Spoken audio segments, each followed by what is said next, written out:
I'm Sarah Williams. I am the director of the Spatial Information Design Lab at Columbia University. I also teach in the urban planning department at Columbia's Graduate School of Architecture, Planning, and Preservation.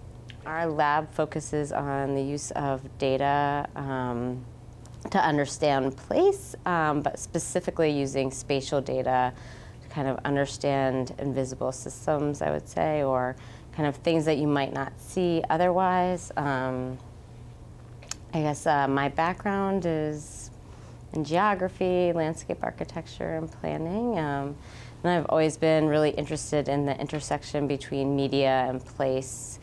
So a lot of the projects that we have running through the lab focus on those kinds of issues. So while the lab focuses on using data mapping, we also do projects that use cell phone technology to collect environmental sensor data, or we also have done a new class called Crowdsourced City, where we worked with Nokia to look at how cell phones can be used in different kind of planning techniques. So, in some ways, an intelligent city is a thoughtful city.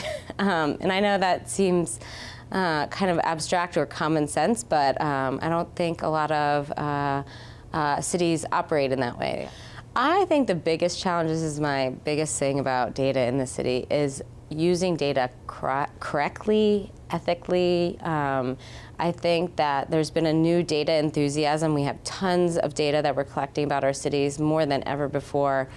But we don't necessarily have the people that are skilled at understanding and interpreting data. And I think it's really crucial and kind of almost sometimes frightening that we don't have that. It's really important. I think some of the lessons from that, I mean, we've always used data to plan cities. I mean, Robert Moses used it to think about the parkways. In fact, you know, during the efficient city movements of the 30s and 40s, we were building the highways. We used data to really kind of construct arguments for why we place highways where we did, and we saw that a lot of those were problematic. So understanding how to interpret data is really crucial for cities, because if you don't understand the biases involved with data,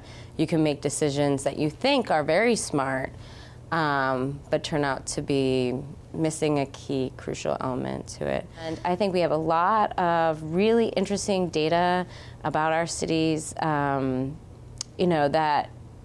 private institutions hold. How do we get access to that? Do we need to have policies around that? Is this considered a public good?